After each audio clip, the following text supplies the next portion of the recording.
നമസ്കാരം. കേരളത്തിലെ ലക്ഷക്കണക്കിന് വരുന്ന സാമൂഹ്യ സുരക്ഷാ ക്ഷേമ പെൻഷൻ ഗുണഭോക്താക്കൾ തീർച്ചയായും അറിഞ്ഞിരിക്കേണ്ട വളരെ പ്രധാനപ്പെട്ട ചില അറിയിപ്പുകളും കൃത്യമായ വിവരങ്ങളുമാണ് ഇന്നത്തെ വീഡിയോയിലൂടെ പങ്കുവയ്ക്കുന്നത്.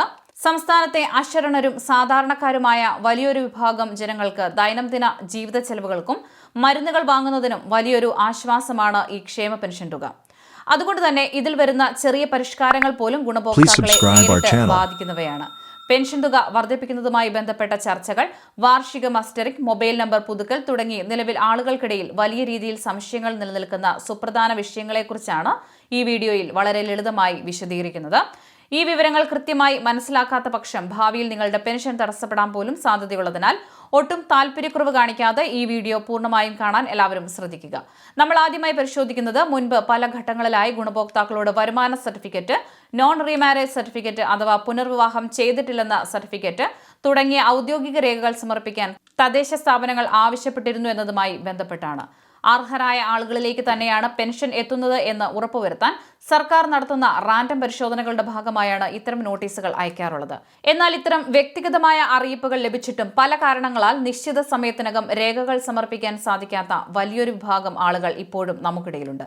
ഇത്തരക്കാർ ഒട്ടും വൈകാതെ തന്നെ തങ്ങളുടെ പരിധിയിലുള്ള പഞ്ചായത്ത് അല്ലെങ്കിൽ മുനിസിപ്പാലിറ്റി ഓഫീസുകളുമായി ബന്ധപ്പെട്ട് ഈ നടപടികൾ എത്രയും വേഗം പൂർത്തിയാക്കേണ്ടതാണ്.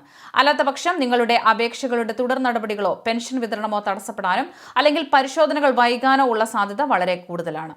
ഇനി രണ്ടാമതായി നമ്മൾ പരിശോധിക്കുന്നത് നിലവിൽ വിവിധ പ്രദേശങ്ങളിൽ നടന്നുവരുന്ന മൊബൈൽ നമ്പർ അപ്ഡേഷനുമായി ബന്ധപ്പെട്ട കാര്യമാണ്. സാമൂഹ്യ സുരക്ഷാ ക്ഷേമ പെൻഷൻ ഗുണഭോക്താക്കളുടെ വിവരങ്ങൾ പൂർണ്ണമായും ഡിജിറ്റലൈസ് ചെയ്യുന്നതിന്റെയും കൃത്യമായി സൂക്ഷിക്കുന്നതിന്റെയും ഭാഗമായി ചില പ്രത്യേക തദ്ദേശ സ്വയംഭരണ സ്ഥാപനങ്ങൾ അവരുടെ പരിധിയിലുള്ള ആളുകളോട് മൊബൈൽ നമ്പർ പുതുക്കി നൽകാൻ ആവശ്യപ്പെടുന്നുണ്ട്. ഇത്തരം അറിയിപ്പുകൾ ലഭിക്കുന്നവർ തങ്ങൾ നിലവിൽ സജീവമായി ഉപയോഗിക്കുന്നതും ഒപ്പമുള്ളതുമായ മൊബൈൽ നമ്പർ തന്നെ നൽകാൻ പ്രത്യേകം ശ്രദ്ധിക്കേണ്ടതാണ്. എങ്കിൽ മാത്രമേ ഭാവിയിൽ സർക്കാരിൽ നിന്നും പെൻഷൻ തുക ബാങ്കിലിട്ടതുമായി ബന്ധപ്പെട്ട സന്ദേശങ്ങളും മറ്റ് സുപ്രധാന അറിയിപ്പുകളും കൃത്യമായി ഫോണിൽ ലഭിക്കുകയുള്ളൂ. ഒപ്പം നിങ്ങളുടെ ബാങ്ക് അക്കൗണ്ടുമായി ബന്ധിപ്പിച്ച നമ്പർ തന്നെ നൽകാൻ സാധിച്ചാൽ അത് കൂടുതൽ സുരക്ഷിതമായിരിക്കും. എന്നാൽ ഈ മൊബൈൽ നമ്പർ അപ്ഡേഷനുമായി ബന്ധപ്പെട്ട ആളുകൾക്കിടയിൽ അനാവശ്യമായ വലിയൊരു ഭീതി ചിലർ പരത്തുന്നുണ്ട്. വാർത്തകൾ കേട്ട് പെൻഷൻ വാങ്ങുന്ന എല്ലാ ഗുണഭോക്താക്കളും ഒരേ സമയം ഒന്നിച്ച് പഞ്ചായത്ത് ഓഫീസുകളിലേക്ക് ഓടിപ്പോകേണ്ട യാതൊരുവിധ സാഹചര്യവും നിലവിലില്ല എന്ന കാര്യം പ്രത്യേകം മനസ്സിലാക്കുക. ഇത് സംസ്ഥാന വ്യാപകമായി എല്ലാവരും ഒരേ ദിവസം ചെയ്യേണ്ട ഒരു പ്രക്രിയയല്ല. നിങ്ങളുടെ വാർഡ് മെമ്പർമാരോ അല്ലെങ്കിൽ ബന്ധപ്പെട്ട വാർഡ് തലത്തിലുള്ള ഉദ്യോഗസ്ഥരോ നിങ്ങളെ വ്യക്തിപരമായി അറിയിക്കുകയോ അല്ലെങ്കിൽ പ്രത്യേക ക്യാമ്പുകൾ സംഘടിപ്പിക്കുകയോ ചെയ്യുമ്പോൾ മാത്രം ആവശ്യമായ രേഖകളുമായി ചെന്ന് മൊബൈൽ നമ്പർ അപ്ഡേറ്റ് ചെയ്താൽ മതിയാകും. അതുവരെ ഇത്തരം വാർത്തകൾ കേട്ട് പ്രായമായവർ വെയിലും കൊണ്ട് പഞ്ചായത്ത് ഓഫീസുകളിൽ പോയി ക്യൂ നിന്ന് ബുദ്ധിമുട്ടേണ്ട ആവശ്യമില്ല. അടുത്ത കാര്യം, ക്ഷേമ പെൻഷൻ ഗുണഭോക്താക്കൾക്കിടയിൽ എല്ലാ വർഷവും വലിയ രീതിയിൽ ആശങ്കയുണ്ടാക്കാറുള്ള വാർഷിക ബയോമെട്രിക് മസ്റ്ററിങ്ങിനെ കുറിച്ചാണ്. തങ്ങൾ മസ്റ്ററിംഗ് ചെയ്തില്ലെങ്കിൽ പെൻഷൻ കട്ടായി പോകുമോ എന്ന് ഭയന്ന് പലരും ഇപ്പോൾ തന്നെ അക്ഷയ കേന്ദ്രങ്ങളിൽ അന്വേഷണം നടത്തുന്നുണ്ട്. എന്നാൽ നിലവിൽ സംസ്ഥാനത്തെ എല്ലാ ഗുണഭോക്താക്കൾക്കും ബാധകമായ രീതിയിലുള്ള മസ്റ്ററിംഗ് പ്രക്രിയകൾ ആരംഭിച്ചതായി സർക്കാരിന്റെ ഭാഗത്തുനിന്നും യാതൊരുവിധ ഔദ്യോഗിക പ്രഖ്യാപനങ്ങളും വന്നിട്ടില്ല. മുൻ വർഷങ്ങളിലെ പൊതുവായ രീതി പരിശോധിക്കുകയാണെങ്കിൽ സാധാരണയായി എല്ലാ വർഷവും ഓഗസ്റ്റ് മാസത്തോടെയാണ് സംസ്ഥാന വ്യാപകമായി മസ്റ്ററിംഗ് നടപടികൾക്ക് തുടക്കം കുറിക്കാറുള്ളത്. ഈ വർഷവും സമാനമായ രീതിയിലായിരിക്കുമോ നടപടികൾ മുന്നോട്ട് പോവുക എന്നത് ധനവകുപ്പിന്റെയോ തദ്ദേശ വകുപ്പിന്റെയോ ഔദ്യോഗിക ഉത്തരവ് പുറത്തിറങ്ങിയാൽ മാത്രമേ വ്യക്തമാവുകയുള്ളൂ. അതുവരെ ആരും പരിഭ്രാന്തരാകേണ്ടതില്ല.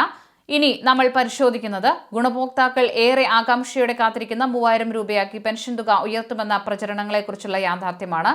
നിലവിലെ വിപണിയിലെ കടുത്ത വിലക്കയറ്റവും പ്രായമായവരുടെ ചികിത്സാ ചെലവുകളും മരുന്നുകളുടെ വിലവർദ്ധനവും കണക്കിലെടുത്ത് പെൻഷൻ തുക കാലോചിതമായി വർദ്ധിപ്പിക്കണമെന്ന ആവശ്യം പൊതുസമൂഹത്തിൽ നിന്നും ഏറെ നാളായി ഉയരുന്നുണ്ട്. ഇതിന്റെ അടിസ്ഥാനത്തിൽ പെൻഷൻ തുക ഘട്ടം ഘട്ടമായി വർദ്ധിപ്പിക്കുന്നതിന് പകരം ഒറ്റയടിക്ക് ഒരു നിശ്ചിത തുകയിലേക്ക് ഉയർത്തുന്നതിനെക്കുറിച്ചുള്ള വിവിധ സാധ്യതകൾ സർക്കാർ തലത്തിൽ ഗൗരവമായി ചർച്ച ചെയ്യുന്നുണ്ട് എന്ന വിവരങ്ങളാണ് ഇപ്പോൾ പുറത്തുവരുന്നത്. എന്നാൽ ഇവിടെ ഗുണഭോക്താക്കൾ ഏറ്റവും പ്രധാനമായി മനസ്സിലാക്കേണ്ടത് തുക 3000 രൂപയായി വർദ്ധിപ്പിച്ചുകൊണ്ട് അല്ലെങ്കിൽ അത് നൽകി തുടങ്ങേണ്ട തീയതി പ്രഖ്യാപിച്ചുകൊണ്ടുള്ള യാതൊരുവിധ അന്തിമ ഉത്തരവും സർക്കാർ ഇതുവരെ പ്രഖ്യാപിച്ചിട്ടില്ല എന്നതാണ്. അതുകൊണ്ട് തന്നെ പെൻഷൻ തുക കൂട്ടിക്കൊടുത്തു കഴിഞ്ഞു എന്ന രീതിയിൽ നവമാധ്യമങ്ങളിലും ചില യൂട്യൂബ് ചാനലുകളും വരുന്ന വ്യാജമായ വാർത്തകളോ തീയതി പ്രഖ്യാപനങ്ങളോ കണ്ട് ആരും വഞ്ചിതരാകരുത്. ഔദ്യോഗികമായ സർക്കാർ ഉത്തരവുകൾ പുറത്തു വന്നാൽ മാത്രമേ ഇത് നിലവിൽ വരികയുള്ളൂ. അതുപോലെ തന്നെ ക്ഷേമ പെൻഷനുമായി ബന്ധപ്പെട്ട എല്ലാ നിയമങ്ങളും എല്ലാ പഞ്ചായത്തുകളിലും മുനിസിപ്പാലിറ്റികളിലും ഒരേ സമയത്തായിരിക്കില്ല നടപ്പിലാക്കുക.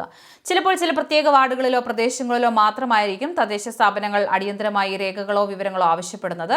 അതുകൊണ്ട് മറ്റു ജില്ലകളിലോ പഞ്ചായത്തുകളിലോ നടക്കുന്ന കാര്യങ്ങൾ കേട്ട് നമ്മുടെ നാട്ടിലും ഇത് വേണമല്ലോ എന്ന് കരുതി അനാവശ്യമായി ആരും ആശങ്കപ്പെടേണ്ട കാര്യമില്ല. അതുകൊണ്ട് തന്നെ ക്ഷേമ പെൻഷനുമായി ബന്ധപ്പെട്ട് സർക്കാർ പുതിയ ഉത്തരവുകളോ പരിഷ്കാരങ്ങളോ ഔദ്യോഗികമായി പ്രഖ്യാപിക്കുന്ന മുറയ്ക്ക് അതിന്റെ കൃത്യമായ വിശദാംശങ്ങൾ വിശ്വസ്തയോടെ നിങ്ങളിലേക്ക് എത്തിക്കാൻ ഞങ്ങൾ പ്രത്യേകം ശ്രദ്ധിക്കുന്നതായിരിക്കും. അതുവരെ സാമൂഹിക മാധ്യമങ്ങളിൽ പ്രചരിക്കുന്ന അടിസ്ഥാനരഹിതമായ അഭ്യൂഹങ്ങൾ വിശ്വസിക്കാതിരിക്കുകയും ഔദ്യോഗിക വിവരങ്ങളെ മാത്രം ആശ്രയിക്കുകയും ചെയ്യുക. ഇന്നത്തെ ഈ വീഡിയോയിലൂടെ പങ്കുവച്ച വിവരങ്ങൾ നിങ്ങൾക്ക് ഏറെ ഉപകാരപ്രദമായി എന്ന് തോന്നിയെങ്കിൽ തീർച്ചയായും വീഡിയോ ലൈക്ക് ചെയ്യുവാനും നിങ്ങളുടെ സുഹൃത്തുക്കളിലേക്കും വാട്സ്ആപ്പ് ഗ്രൂപ്പുകളിലേക്കും ഷെയർ ചെയ്യുവാനും മറക്കരുത്. ഇത്തരത്തിലുള്ള പ്രധാനപ്പെട്ട വാർത്താ അപ്ഡേറ്റുകൾ കൃത്യസമയത്ത് ലഭിക്കുന്നതിനായി നമ്മുടെ ചാനൽ ഇപ്പോൾ തന്നെ സബ്സ്ക്രൈബ് ചെയ്ത് വെക്കുക. നിങ്ങളുടെ അഭിപ്രായങ്ങൾ കമന്റായി രേഖപ്പെടുത്താനും മറക്കരുത്. നന്ദി, നമസ്കാരം.